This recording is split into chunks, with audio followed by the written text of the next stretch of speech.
안녕하세요. 아, 아, 드디어 새벽에 다시 녹화하는 사태가 발생했습니다. 우리 데이터 사이언스 두 번째 강의를 시작하겠습니다.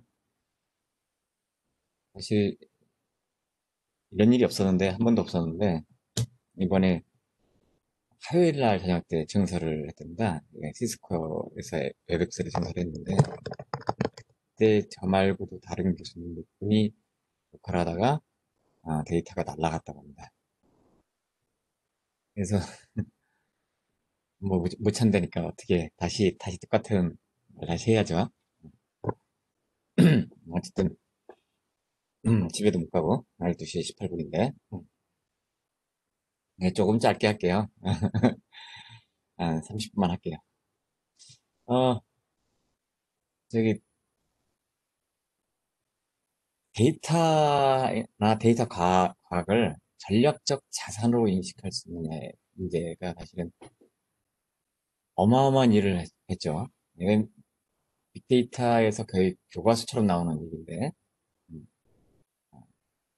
그 시그넷뱅크 시그넷뱅크 시그넷뱅크에서 부산 캐피탈 원의 사례입니다. 뭐를 체크를 했냐면 의사결정을 도출할 수 있는 데이터가 있느냐, 그리고 다룰 수 있는 인재가 있느냐. 네 번째는 그 분석력과 데이터를 자산으로 생각하고 있는 조직이냐. 이 세 개가 어, 시골에 있는 시골에 있는 시그넷에 잘 몰라요. 저기 우리나라 저기 지방에 있는 무슨 새마을공고는 여러 군데 있으니까 안 되고 저축은행 뭐 이 정도로 생각하면 될 것 같아요. 보통 저축은행 가면 직원이 한 100명쯤 되죠. 그다음에 한 그 은행 자체의 이론을 얘기하는 거야. 그- 그래서 분산 캐피탈원인데 캐피탈원은 미국의 이제 5대 카드사예요. 5대 카드사. 지금 현재. 어, 여론이 다 아는 비자하고 마스터 두 개 빼놓고는 아마 나머지는 잘 모르죠. 그래서 주가가 이제 그 88불, 88불인데 5년 전에 64불이었고 계속 오르죠.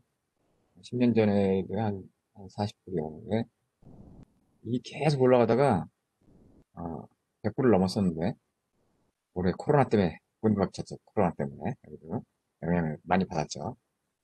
그래갖고 다시 많이 회복한 거예요. 그러니까 한 80% 회복을 했다. 그게 올해 현재 이제 주가고 시가총액이 얼마냐면 44조. 아, 44조 돼요. 근데 이제 이 회사가 어떻게 이제 탄생하느냐 얘기를 좀 해야 돼요.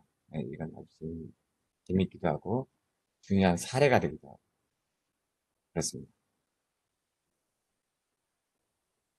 이 사실 21세기 원유라고 하는 응?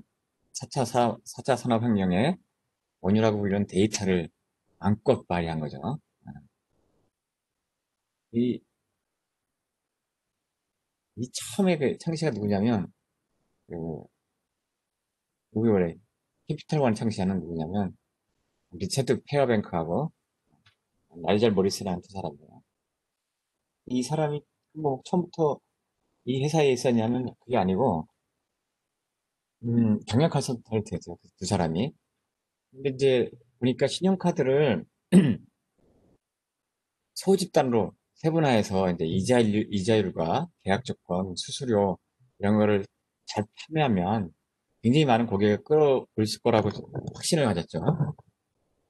그래서 이제 다 그 은행들 아니면 은행들 하가 이제 보통 은행들하고 접촉을 했어요. 카드가 없는. 근데 이제 다 거절을 하는 거죠. 왜? 이미 저기 요즘은 이제 수수료로 들어오는데 예전엔 연회비를 받고서 주로 유지를 했어요. 그러니까 연회비 수입에 집착하는 그런 이제 은행들이 이건 무슨 어, 그런 것들 아니어서 계속 그런데 한 2년을 노력을 했어요. 2년을 노력해서 그 버지니아 중부에 있는 조그만 은행 시그넷에 이제 기회를 잡을 수 있었던 이제 그걸 기회를 잡아갖고 일을 했죠. 그래서 어떻게 했냐면 그 개인정보, 그다음에 구매 기록 그런 걸 다 분류하고 300개 소집단으로 구분해갖고 이자율을 맞췄어요. 그래갖고 신용카드 이제 그렇게 만들어진 개별적인 신용카드를 갖다가 만듭니다. 그다음에 이제 하다 보니까 그 카드사에서 굉장히 많은 이익을 가져다 주는 고객분들이 있었어요. 이게 보통의 당시 13%에서 17%의 높은 이자를 내는, 어, 이게, 음, 이제 카드 대출이죠.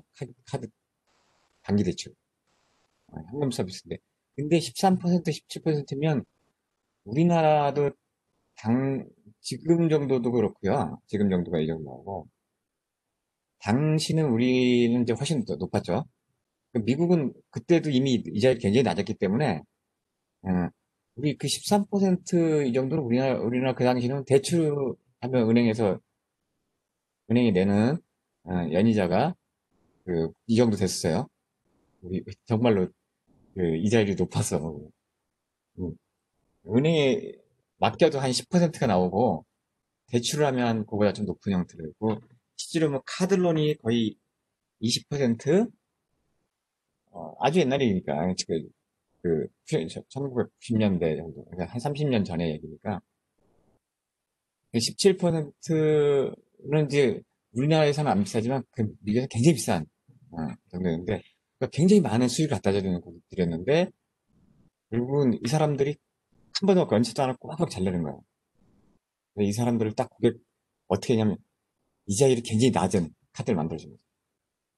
이 카드 대출하는 사람들. 그랬더니 몇백만 명이 모였대. 정말 몇 백만 명이. 어, 그렇게 해갖고 이 회사가 커져서 결국 1995년에 이제 뭐라 분사를 했는데 어, 지금 이제 2000년도 넘어서 이제 5천만 명 정도의 회원을 유지한 거죠. 그때부터 아마 지금은 더 많을 거예요. 근데 누가 이제 그러니까 이 두 사람 누가 있느냐 처음에 얘기를 했잖아요. 데이터를 갖다가 이 자산으로 생각하느냐. 근데 이제 이걸 누가 인정해줘야 돼요. 인정을 해야 될 거 아니에요. 누구냐면 그게 이제 경영진이 이 사람에 대해서 관심을 갖고 채용을 했고, 그 다음에 이걸 계속적으로 이제 처음엔 손실이 나죠. 어? 처음엔 손실이 나죠. 근데 이건 투자다. 데이터를 얻기 위한 투자다라고 주주들을 설득해갖고, 결국 흑자로 전환됐고, 그러면 분산시키면서 대박을 터뜨린 거죠. 그러니까 이 사례로 우리가 이제 지금 전략적 자산으로 데이터를 생각하는 건데, 뭐 앞부분에 우리가 다시 한번 정의를 했었잖아요. 그 의사를 도출해서 데이터가 있냐. 데이터는 있었어요. 데이터 있었고. 인재는 그 두 사람이었죠. 그리고 분석력과 데이터를 자산으로 생각하는 주의냐. 그 경영자가 인정한 거예요. 시그넷, 그래서 경영자가. 음. 그럼 이게 뭐 분사하면서 창실했지만 그 주식은 주로 누가 갖고 있겠어요. 캐피탈을 많이 갖고 있는 거지. 그러니까 이제부터, 아, 이걸 뭐라 그러 하냐면 이제 배보다 배꼽이 더 커진 케이스라고 하는데 모회사보다 자회사가 훨씬 더 큰 거지. 실제로 그렇게 예, 예, 되는 경우도 있습니다. 이게 이제 데이터 얘기죠. 페이스북도 안 보고. 페이스북의 가치란 게 뭐겠어요? 결국은 그 데이터죠, 데이터. 그 사람. 그리고 개인의 소셜 네트워크 정보도 자산이 되고, 어, 좋아요 뭐 이런 거 누르는 정보도 되고, 특히 소셜 네트워크 정보는 상품 구매 예측에 정말 요긴해.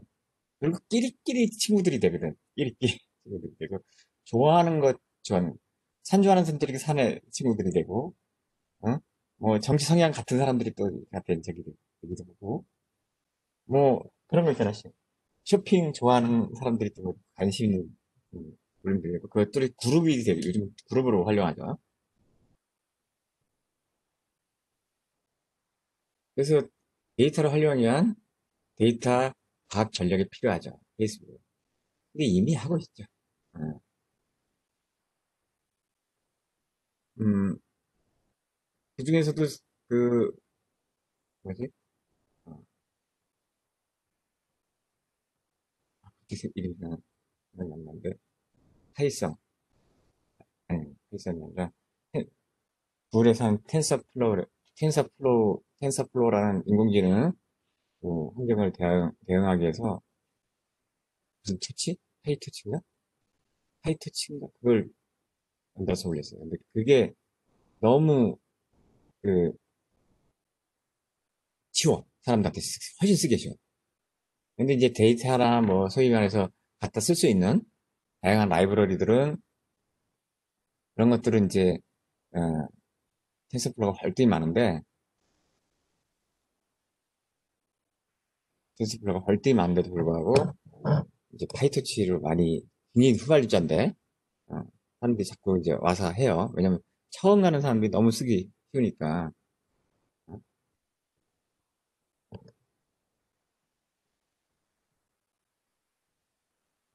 파이터치 맞나?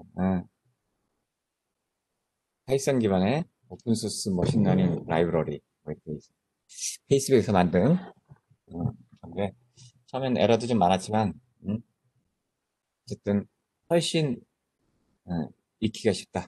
그러니까 거기도 이제 그런 걸 생각하는 거기서 또 데이터가 나올 거라고 생각하는 거지. 데이터의 그 분석적 사고는 문제에 직면했을 때 데이터를 이용해서 비용 절감이나 이익 증가 방법을 알고 있고 평가할 수 있느냐. 그다음에 데이터 과학에 대한 기본적인 이해부터 절차 방법에 대한 이해가 필요하죠. 그 데이터 과학 프로젝트는 의사결정자와 데이터 과학자 간의 긴밀한 소통이 중요하다. 의사결정. 결국은 이 데이터 과학을 통해서 뭘 한다 그랬지? 의사결정을 하자는 거야. 디시전 메이킹. 음. 그래서 DDD 있잖아. 지난 시간에 그 데이터 드리븐 디시전 메이킹. 데이터 드리븐이죠. DDD. 그런 이제 과학 기본 개념으로 나오면서 크리스DM이라고 Cross Industry Standard Process for Data Mining. 데이터 마이닝을 위한 어, 크로스 이렇게 펼쳐진 범산업계 표준 프로세스. 여기다 범산업계 데이터 마이닝 표준 프로세스. 아니 괜히 생각하고 있었네. 범산업계 데이터 마이닝 표준 프로세스. 음? 데이터 분석 문제에 대해 접근할 수 있는 툴을 제공한다. 그래서 순서는 이제 비즈니스를 이해하자. understanding. 데이터를 이해하자. 그다음에 데이터에 대한 준비, preparation 준비하고, 그다음에 모델링을 한다. 그다음에 evaluation 평가하고, 그다음에 이제 전기 또는 배치람을 써요. 이게 분사적인 용어죠. 분사적인 용어. 어, 그런 얘기 그 하면 요즘에 이 디플로이먼트 갖고 얘기할 게 많은데 실제로 여러분은 잘 안 하지만 스타크래프트를 한 20년 전에는 거의 스타크래프트가 됐었어요. 10년 전까지. 요즘도 하는 사람이 많이 있고요. 그 당시 뭐, 10년, 20년 전들은 그, 이 스타크래프트 대회를 열어갖고 거기서 우승하면 그 사람들이 그렇게 또 유명해졌어요. 응? 김요한이라고 있어요. 그래서 우승해갖고 뭐, 요즘에 그, 무슨, 노래, 뭐지? 그, 그걸 뭐라, 어, 아이, 넘어갑시다. 어쨌든, 스타크래프트가, 지금 너무 새벽 되니까 목도 가라앉고, 머리가 잘 안 돌아가요. 그래서, 자꾸 뭘 얘기하려고 하면 생각이 안 나. 어쨌든 그 스타크래프트에서부터 테란이나 저그들 같은 거 하고 데이터 마이닝을 하죠. 어쨌든, 지난번에 얘기를 했던 그 데이터 마이닝에서 그, 이제 그 집을 짓고, 그러니까 무기를 만들고, 요새를 만들고, 그다음에 무기들 만들어서 적들로부터 공격을 하거나 적들이 그런 공격을 막아야 되는데, 한참 레벨업이 돼갖고, 다른 애들 어, 외국 주위에 있는 사람들 다 이기는데, 어느 날 또 어떤 고수를 만나보면 정말 잘해요. 정말로, 어느 순간 내가 뭐 진짜 시작한 지 얼마 안 되는데, 그냥 어마어마한 군대를 이끌고 와서 그냥 박살을 내놓는 거지. 그러니까, 그게 이제 디플로이먼트였죠. 그러니까 어떤 무기들을 어떻게 배치시켜갖고 공격을 할 것이냐. 근데 어쨌든 이거를 좀 살펴보면, 비즈니스 이해에서는 이제 뭘, 저게냐면, 오브젝티브가, 어? 오브젝트가 목적 같은 건데, 어, 목적 같은 오브젝티브를, 비즈니스 오브젝티브를 결정해요. 뭘 해결할 것이냐에 대한 문제지. 어? 그래서 뭘 해결하고, 이게 어세스 시츄에이션은 뭐냐면, 어, 뭐를 결정하는 거야? 그 목표, 음, 목표치, 어? 목표치를 결정하는 거죠. 어? 이게 디터민 데이터 마이닝 고이네. 여기 억세스 시츄에이션이 같은 의미입니다. 네, 어, 프로젝트 플랜을 만든 거죠. 프로젝트 계획을. 어세스 시츄에이션. 이게 원래 이 말은 어세스는 평가하는 거고, 시츄에이션은 상황을 분석하는 거, 이렇게 봐야 되나? 이거랑 다르게 봐야 되는 거 같네요. 다르게 보면 맞는 것 같아요. 그 다음에 이제 데이터에 대해서는 초기 데이터를 수집하고, 그 다음에 데이터를 표현하고, 데이터를 탐색하고, 데이터 퀄러티를, 어, 입증하고, 그리고 데이터에 대한 이해, 이런 것들이 있고, 데이터 준비는 이제 데이터를 이제, 어, 셀렉트, 모으는 거죠. 조회하는 거죠. 그 다음에 데이터를 클린하는 거고, 일종의 정제하는 거고, 그 다음에 컨스트럭트 구축하고, 어, 데이터를 인테그레이트 통합하고, 그 다음에 데이터를 정형화시키는 그런 게 데이터 준비고, 모델링은 이제 그 모델링 테크닉을 어떻게 모델링 할 거냐를 이제 정하죠. 선택하게 되는 거고, 그 테스트 디자인을 어, 테, 설, 테스트 설계, 어? 테스트 설계를 생성해요. 어떻게 테스트 할 것인가를 그걸 만들어야 되고, 그러면서 이제 모델을 만들어야 하는 거예요. 모델을 평가하고. 근데 이밸류에이션 가면 이제, 예, 그, 그 결과에 대해서 이제 평가를 하는 거고, 프로세스를 다시 리뷰해보죠. 검토해보는 거고, 그 다음에 넥스트 스텝을, 다음 스텝을 이제 결정하게 돼요. 마지막으로 이제 전개 부분에 대해서는, 음, 계획에 대한 디플로이먼트, 계획을 전개시키는 거예요. 배치라고 하는데, 배치라고. 그 다음에 계획을 모니터링하고, 유지 보수하고. 마지막 파이널 에포트를 생성합니다. 그다음에 다시 프로젝트를 리뷰해보고 검토하는 거죠. 이런 거 갖고서 이렇게 쭉 흐름대로 이제 하나씩 하는 게 이 검산학계 데이터 마이닝 필름 프로세스다. 이 프로세스대로 다. 물론 이제 데이터 과학에 가서는 이런 부분들만 공부를 하는데 한 어, 수시간을 보내겠죠. 그리고 한번 해보기도 하고 각각에 대해서 이제 그 절차에 따라서 다 해보는 건데 그러면 이제 훨씬 자세히 아시겠지만 우리는 이제 그렇게까지 할 이유는 없으니까 이런 것이 있고 이 정도 한다라는 정도로만 그 이해를 하고 넘어갔습니다.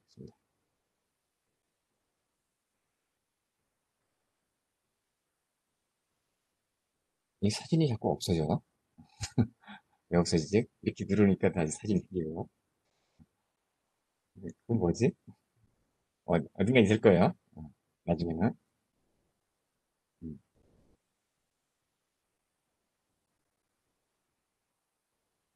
데이터 과학의 그 이제 공학적 측면인데, 19세기 과학자들에겐 실험에 의존해서 일반 원리를 만들어왔습니다. 음, 필적인 사람이 이제, 어, 퀴리 부인이죠. 요즘에 영화로 나오는데, 마리 퀴리? 어, 마리 퀴리예요. 그러니까, 실제로는 퀴리 부부가 사실은 이제 같이 조명되고, 상도 사실 노벨상 같은 경우가, 노벨상도 사실은 남편이 받죠. 남편이. 그 당시 이제 여성을 이제 사실은 차별했으니까.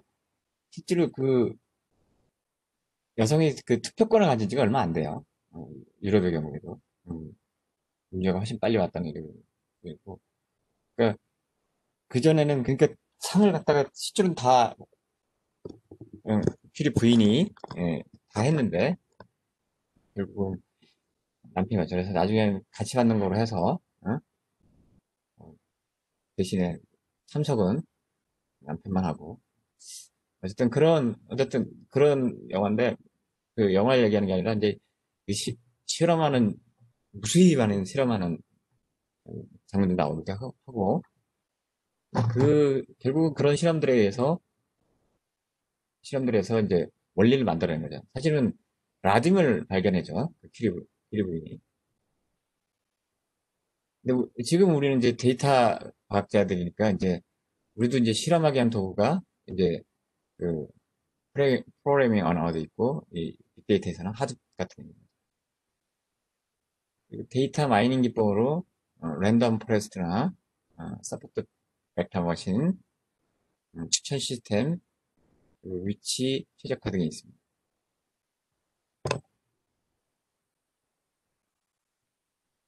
음, 잘 만들어진 데이터 과학 프로세스에 따라서 문제를 파악할 수 있다. 좀 전에 그 크리스 DM, 플러스 인더스트리 스탠다드 프로세스 포 다이니 데이터 마이닝. 요거 크리스 DM에 의해서 문제를 파악할 수 있다. 그다음에 이제 이 IT 전문 기술의 발달로 데이터에서 자동으로 패턴을 찾아내고 평가하기도 하죠. 이게 뭐예요? 음, 인공지능, 머신러닝이죠, 머신러닝. 딥러닝이나 머신러닝. 스스로 찾아내는. 어? 어쨌든 그래도 문제를 해결하면 창조성도 필요하고 그 분야에 대한 해당 분야에 대한 도메인 지식이 필요한 거죠. 해당 분야가 뭐냐? 예를 들면 카드가 카드 같은 거죠. 카드에 있는 정보, 어, 도메인 지식이 필요한 거죠. 결국 목표는 데이터 주도 비즈니스 의사결정 프로젝트다. 데이터, 데이터 주도의 비즈니스 의사결정 프로젝트. 제가 이걸 지난 시간에 했다고 생각을 했나 보네요. 어? 맞네. 지난 시간에 했나 보네. 데이터 드리븐 디시전 메이킹이라고 했죠. DDD. 데이터 주도 비즈니스 의사결정 프로젝트를 수행하는 거다. 그래서 이 목표나 포부들을 갖다가 정하고 그다음에 제약 상황 이런 것들을 다 파악하는 거죠. 그래서 그 상위의 비즈니스 프로젝트를 하위 작업으로 분할해서 접근합니다. 프로젝트의 고유한 특성을 파악하고 어, 일반적인 데이터 마이닝 작업과 병행을 하든지 아니면 그 중에서 어, 일부를 갖다가 쓰든지. 그 하위 작업으로 접근하는 거는 예를 들면 우리 크리스에서 어, 이상이 비즈니스에 있으면 밑에 작업들을 하나씩 하나씩 해나가는 방법이죠. 뭐 하나하나씩은 보는 거고. 그 다음에 이제 최근 데이터 마이닝 문제에서 많이 사용되는 알고리즘에 대해서 한번 이제 살펴보도록 할게요. 이렇게 잘 보면, 분류와 계층, 뭐, 회귀 분석, 부사도매직 분집화, 동시 발생 그룹화, 프로파일링, 연결 예측 쭉 나오죠. 데이터 축소하고 인가 모델링, 어, 이게 나오는데, 하나씩 보겠습니다. 이게 각 개인이 어느 계층에 속할지를 예측하는 게 분류와 이제 계층 확률 추정하는 거예요.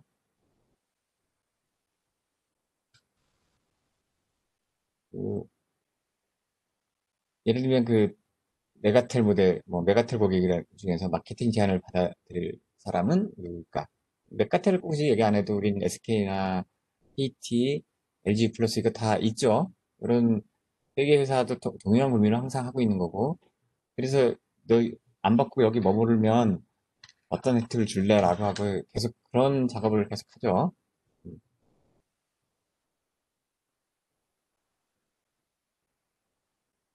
어떤 계층에 속할지 판단하는 모델을 생성하는데 이를 판단하기 위해 점수화를 진행하기도 합니다. 그다음에 이제 회귀 분석. 회귀 분석은 여러 번 얘기를 했죠. 여러 번 얘기를 했는데 이 사실은 머신러닝에서 이제 진행하겠지만 지, 지도학습이죠. 지도학습. 그러니까 입력 데이터하고 출력 데이터 같이 있는 거예요. 그래서 그 관계를 찾아내는 거예요. 예를 들면 입력 데이터가 키다. 그리고 출력 데이터가 몸무게다. 그러면 이제 그 두 간의 관계라면 키하고 몸무게랑 관계가 있겠구나.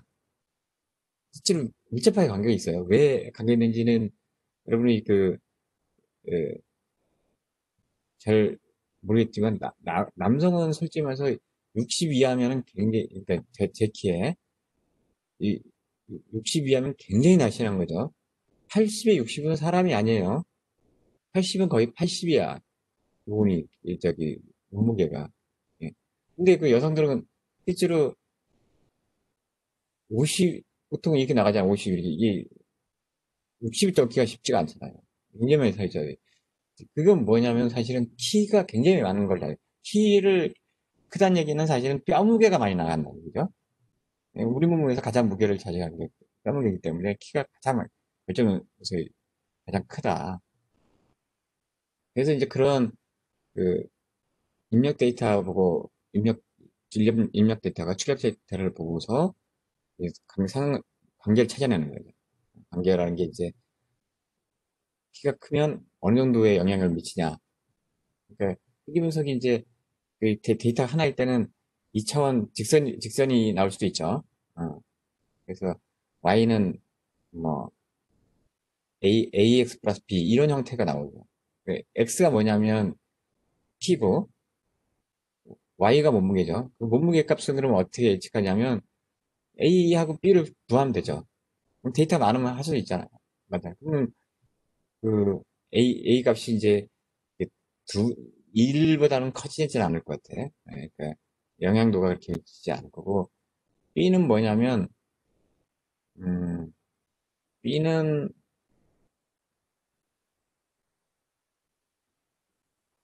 B는 0일 것 같아요. 왜냐면 이게 X가 0일 때 얘 Y 값이 되잖아. 소위 말해서 우리 절편이자 절편. Y축하고 만나는 절편인데, 안 되지. 키가 0이면 몸무게도 0이죠. 그래서 그렇게는 안 될 것 같아. B가 안 나올 것 같아. 굉장히 작은 값이 나오거나. 음. 어쨌든 그게 이제 회귀 분석이고요. 근데 유사도 매칭은 그 부유한 데이터에서 비슷한 개인을 찾는 거죠. 그래서 IBM 같은 경우에 실제로 그 다국적 회사죠. 기존 고객사하고 유사한 고객을 찾아내서 그곳에 영역을 집중하게 합니다. 이 유사도 매칭은 분류나 회귀, 분집 분석의 기반 작업으로 사용할 수도 있어요. 분집은 뭐냐? 어, 이 분집하는 사실은 그 비지도 학습하고 좀 비슷한 거예요. 비지도 학습이라고 얘기하는 그 머신러닝에서 그러니까 지도 학습이라고 회귀 분석은 지도 학습이라고 분집하는 같은 유사 그룹을 묶는 거예요. 근데 그런 알고리즘 중에 이제 그 K민지 이런 얘기를 지난 인공지능 과정에서 했었는데 K민지라는 게 뭐예요? 평균에서 가까운 거리에 있는 것들을 다 모으는 거죠. 음, 그래갖고 그 그룹으로 묶는 거고 데이터상으로. 그래서 이제 그 묶어놓고 나서 다시 그 그룹들의 평균을 계산해 보면 어, 평균값이 다 바뀌겠죠. 그럼 거기 그 값을 중심으로 다시 또 가까운 그룹들 자꾸 묶어 나가면 결국은 어, 그런 그룹 그렇게 서로 다른 그룹들을 만들어낼 수 있다. 이게 결국은 현실생에서 똑같은 얘기가 된 거예요. 이게 어떤 문제가 어떤 그룹에 속할 것이냐. 응? 그때 이제 이걸 쓸 수도 있고. 그다음에 이제 여기 회사의 경우에 어떤 제품을 개발해야 하느냐 문제에 대해서 능력 데이터를 만들 때도 이걸 쓰기도 합니다. 음.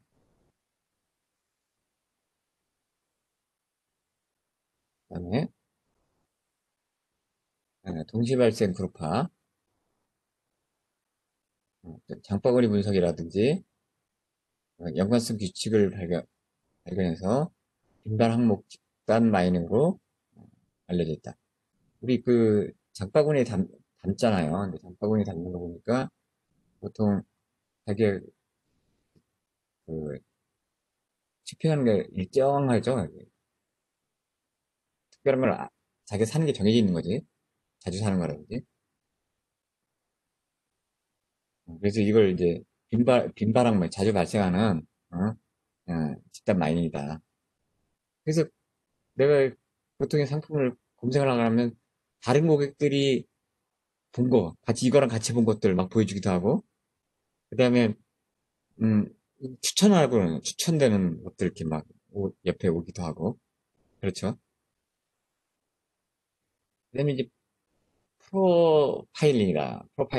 프로파일이죠. 이제 그 프로파일 프로파일인가? 약간 이게 뭐냐면 이제 사실 범죄 수사에서 그 범인을 특정하고 하고자 할때 쓰였던 것 같아요.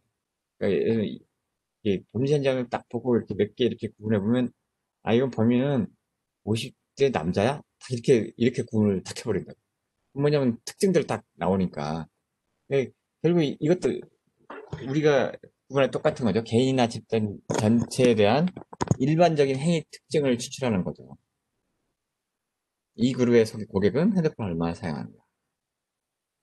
그리고 이런 프로파일링이라는 게 이 사기 탐지나 아니면 시스템 공격을 탐지하는 것으로 사용할 수 있어요. 실제로 침입 탐지 시스템에서 요즘에 그 내부 행위자들의 행동, 그러니까 좀 예를 들면 관리자의 행동 패턴을 쭉 보는 거예요. 그러면 하루에 딱 정해진 시간에 한 번씩 들어와서 어떤 명령어들을 짚고 그리고 사용 시간은 보통 한 30분 정도 사용하고 이제 나가더라. 예, 이런 거 이렇게 이제 쭉 했는데 갑자기 와서 완전 이상한 명령을 막 치고 새벽에 들어와갖고 막 딴짓을 하는 거야. 그러면 이건 시스템 공격일 수 있구나라고 보통 알려주기도 한다. 보통 그렇게 이제 진실 시스템이 이건 이 사람의 본인이 아니냐 패스워드를 크래킹해서 들어온 거라든지 아니면 해킹을 통해서 관리자 권한을 딴 사람일 것이다 라고 판단할 수도 있는 거예요. 그게 이제 예, 이거 탐지를, 공격을 탐지하는 방법인데, 그러면 그냥 그렇다고 그 시스템 관리자일 수도 있잖아요. 시스템 관리자일 수도 있으니까 그냥 확 죽여버리면 안 되고 관리자한테 연락을 하죠. 문자나 뭐 이렇게 하는 거죠. 근데 실제로 관리자가 딱 받아보니까 지금 내가 하고 있는 거 왜 평소에는 이런 일을 안 했는데 지금 시스템을 저기 어, 뭐라나 업그레이드를 해야 돼요. 다 그러니까 필요한 것들을 갖다가 다 이렇게 하고 새벽에 이제 그 소위 말해서 그 구축했던 업체들이 들어와서 업체 엔지니어들 들어와서 같이 작업을 하고 있는 거지. 그러다 보니까 평상시 다른 이상한 일들을 하고 있을 수도 있는 거죠. 이런 게 이제 표준적인 행위와 다른 행위를 구분하는 거. 사기도 그렇게 하는 거예요, 사기도. 원래 생전 갑자기 돈을 몇백만 원 이체를 안 했던 사람이 갑자기 딱 이체를 하려고 하면 또 이것도 탐지냈습니다. 갑자기 전화를 받은 거죠. 아들이 뭐, 응? 탱크를 몰고 가다가 사람을 치여서 다치게 했는데, 응? 빨리 이걸 무마하지 않으면 영창 간다. 뭐 이런 전화가 오면 부모 자식 보는 주는 부모 입장에서는 뭐 그래서 어떻게 하냐고 그러면 당장 여기로 돈을 제가 한 500만 원 보내면 해결할 수 있다고. 응? 뭐 그래 거기다 딱 만들어 갖고 딱 보내고 나면 항상 생각나죠. 이 좀 뭔가 이상해. 그때서 하는 거지. 그래서 사람들한테 물어보면 야 그거 다 요즘에 돌아가는 피싱이야 뭐 이러면서 어쨌든 그다음에 여기 이제 그다음 방법이 그게 이제 사기 탐지하는 거예요. 연결 예측 연결 예측이라는 거죠. 네, 데이터 항목 간의 연결 강도를 추정하는 건데, 이건 실제로, 페이스북이나 아니면 뭐, 밴드나, 여러 군데서 많이 나오죠. 그래서 이렇게 질문해요. 사장님과 10명의 친구를 공유합니다. 사장님과 친구를 맺으셨습니다. 이거. 그래서 친구 추천이 다 올라와. 그 사람들 보면 다 내 친구들의 친구야. 당신이 알지도 모르는 사람. 그러면서, 그런 영화 사이트에서, 그, 고객이 보았거나 평가를 했던 영화를 근거로, 아직 보지 않은 영화를 추천하기도 합니다. 취향들이 있는 거죠. 뭐지 요즘에 그 특정 회사 이름 얘기하면 안 되는데 넷플릭스인가? 그 영화 별 많이 보더라고요. 저는 예전에 영화 강의했는데 영화를 그 요즘에 나오는 영화도 그렇고 예- 좋았던 영화도 제대로 볼 시간이 없어갖고 막 흘러가고 있는데 거기서 그런 것도 막 흘러가고 있는데 넷플릭스에 들어가서 영화 볼 새가 어딨어. 그래서 못 보고 있습니다. 음. 데이터 축소 많은 데이터를 특정 목적에 맞게 더 작은 데이터 세트로 바꾸는 거죠. 이건 얘 지금 얘가 잘 생각나는데. 어? 그래, 맞아. 여기 나오네. 관객 감상과 관련 데이터를, 관객 선호도를 보여줄 수 있는 더 작은 데이터 세트. 예를 들면, 우리가 액션을 좋아해요. 액션 영화를 좋아한다고 하더라도, 액션 영화가 다 같은 부류인 건 아니지. 음, 그, 얘 생각이 되니까, 그것도 생각이 잘 안 나. 어쨌든 액션 영화도, 이제, 오토바이나 자동차 액션 같은 걸 좋아하는 사람이라면, 이제 중국에 있는 무협 만화에 있는 액션 같은 거 좋아하는 사람도 있고, 아니면 그, 이게 이제 새벽이 되니까 그 생각이 안 드는 거죠. 그래서 그러니까 프랑스 놀러 간 딸이 잡혀가고, 그걸 구하러 가는, 저기, 영화도 있었죠. 그게 2인가 3까지 나왔는데. 그런 영화도 있죠. 약간, 싸움 액션 같은 거, 총 액션 약간 들어가는 거. 근데 그런 거 보면, 액션으로만 불리는 게 아니라 더 작은 세트로 이제 나눌 수 있는 거죠. 나눌 수 있다. 테이큰. 죄송합니다. 테이큰. 영화 제목이 테이큰이었어. 그래갖고 그때 이제 딸을 구하기 위해서 이제 많은 사람들을 죽였는데, 그때 죽었던 그 주먹의 보스가 2에서는 이제 딸하고 집사람 셋이서 거기 이스탄불에 놀러 갔는데, 그때 이제 복수가 들어오는 거지. 딸하고 저기 아내를 잡아놓고서 복수전을 하는 건데, 약간 저는 그런 액션 영화에서는 가장 재밌게 본 것 같아요. 그 다른 스토리나 이런 게 훨씬 더 재밌었어요. 시원하기도 하고. 갑자기 데이터 방 얘기하다가 영화 얘기하세요. 더 작은 세트로 축소할 수 있다. 그다음에 이 인과 모델링. 영어로는 코즈 앤 이펙트죠. 항상 이 원인이 있으면 결과가 있다고. 그러니까 사건 어떤 행위가 다른 행위에 어떻게 영향을 주는지를 서로 분석하는 거예요.